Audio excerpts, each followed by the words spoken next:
Hello to my party people out there in Radio Land. Welcome to this week's transmission. Today's topic is the cycles of life. So, everything in life is cyclical. Everything. So, since everything is cyclical, it means that it has seasons, right? Everything comes in cycles. We do not live in a linear world.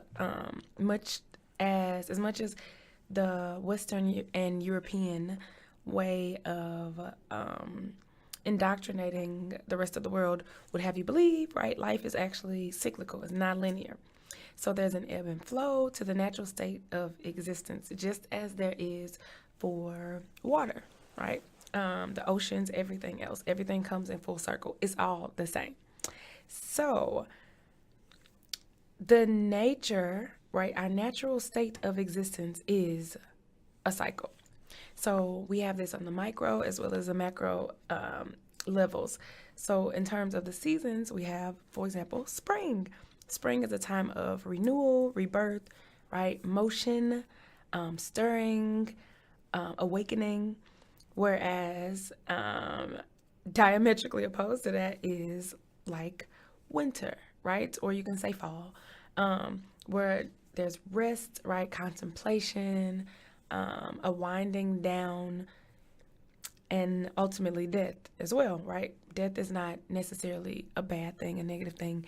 I spoke in a transmission many moons ago about how death doesn't even exist, right? But that is the opposite of birth. So the cycles and our natural world shows us that life is cyclical and that there are flows to everything and there's opposites to everything and that they're all necessary. So if everything is cyclical, even our very bodies, right? So everybody is aware of women's cycle, monthly cycle, but most people don't know that men also have hormonal cycles. But theirs occur more frequently than women's, right? They have like many periods throughout the day, whereas women have them like throughout the month. So it's interesting to like point that out to men, like when they try to make jokes and make light out of our monthly cycle, but it's like, okay, yeah, I have many periods throughout the day. Like your hormones, as much as my hormones fluctuate throughout the month, yours does that in one single 24-hour period. Like you're up and down, up and down. They don't like to talk about that, but it's true, it's a fact. So, but we have other cycles too, right, that we share. Sleep cycles, right, your circadian rhythm, hormonal cycles, like cycles of regeneration, even with your skin, right? Skin cells, they all regenerate and die off at different times, as well as your hair, all that type of stuff. Everything is on a cycle. So the weather is cyclical, right? Again, seasons, time is cyclical, especially according to the Eastern way of thinking. Again, that's migrating away from the white Western way of indoctrination. Most Eastern cultures, particularly in like Africa, believe time to be cyclical. South America as well. So if all of these things are cyclical, then it follows that other aspects, if not every aspect, I'm going to say every aspect of our life is cyclical, right? It follows that every aspect of our life will be cyclical too. So what does that mean? That means that relationships are cyclical, jobs are cyclical, careers are cyclical, housing situations are cyclical, friendships are cyclical. Everything has a cycle. So a natural cycle or rhythm occurs all around us, right? And it occurs in all of the above. The trick is just to be aware of this and to maneuver and take appropriate actions.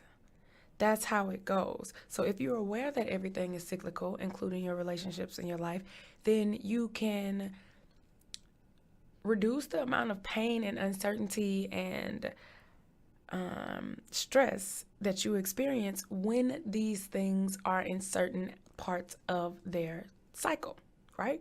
So, for example, let's think of a job. Okay, you start the job and you are essentially in the spring period, right? It's a time of birth. You look outside and everything's being born in the spring. And it's just interesting how in the United States, the beginning of our calendar year is in the dead of winter, January 1st. That makes no sense. In a lot of other places, right, the beginning of the year begins in spring. That's when everything's being born. Um, so you have all of these flowers blooming, trees are, awakening from their slumber and they are producing leaves, bees, insects, everything is stirring in the spring. Okay, that's your job. Everything's exciting, it's new, it's a rebirth. Um, then you have summer, right? That may be your peak. You're performing at your best. You are relating to your coworkers, your colleagues, your bosses. Like everything is just G. Um, and then fall comes, right? And things start to wind down, and that may be in a literal sense or a figurative sense. Maybe you ain't really feeling it as much, or you don't have the same amount of passion for it as you did before, or you are just looking to grow. Maybe you have maxed out, your growth opportunities there. Like maybe you can't promote, or you it's no longer challenging for you, right? Intellectually or emotionally, mentally, on any level. So you start to kind of feel like, okay. And then winter, obviously, is when, right, the death comes, the hibernation period, the time when it's time to make moves. It's time to accept the decision and accept the cycle, that, okay, maybe this job is not for me anymore, right? Maybe I've outgrown it. Maybe it's time for greener pastures. So that is how cycles pertain to one example of how cycles pertain to our lives, specifically like a job. Now, you can use that same example for relationships, living situations, friendships, what have you. So, winter equals contemplation and possibly even resignation, right? The trick to this is that these seasons, these cycles can last as long as you want them to last, right? They can last months or years, right? It's up to you. So depending on each individual and their situation, you might, that your cycle for your job may last you a year, it may last 5 or 10. Some people, do things and they're like, okay, I've been an accountant for 10 years and I loved it and now I just don't feel it no more, right? So that's how it goes. Even within that, the individual seasons within your cycle can vary. So maybe the spring was, if you were an accountant, let's say for 10 years, maybe your spring lasted for 8 of those years, right? And you just loved it, loved it, loved it, and it never got old. And then summer came, and then fall, was relatively short where you're like, okay, I'm not feeling this no more. And then at the beginning of that 10th year, you're like, okay, this is it.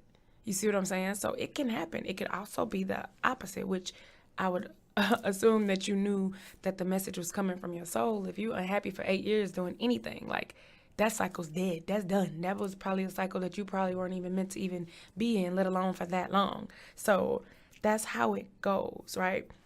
The lesson here is don't be afraid to ride the natural cycles of life.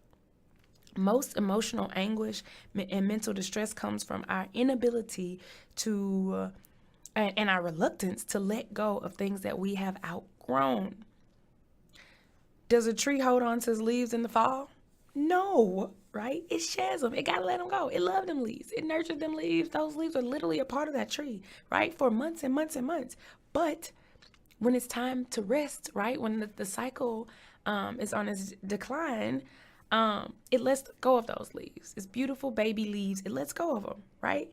Safe in the knowledge that the leaves will regrow the next season, right? They'll come back, new ones, right? But these ones I gotta let go. We had fun, and now it's time to let them go, right? And to keep it moving.